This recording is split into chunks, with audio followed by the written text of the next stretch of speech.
Do you know that you can preserve fresh mint from a shop or from your garden almost forever? Let's see how to do it. You can see here I have some mint which is a little bit past its prime time. Due to evaporation it lost some water and now it's a bit soft, but it's okay. What you need to do is to put them in water in a certain way so that they can keep drinking water and keep growing, like here in the example which I did about 10 days ago. You see I already cut some leaves, but then where I cut them, a new little branches started developing, so eventually you will have new branches growing out of there, increasing your mint supply. So how to do it?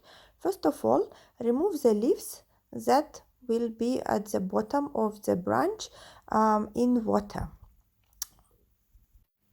If small suckers or branches also developed there, you should remove them as well and get your bottoms cut so that they can start drinking water immediately, and put it in room temperature water.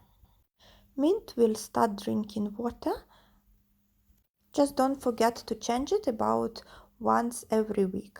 And the roots will start developing. At that point, you can still keep it in water, or you can even plant it in a pot or in your garden if you wish to. And as a bonus, you also have some fresh mint leaves, which you can use, for example, to make tea. Enjoy!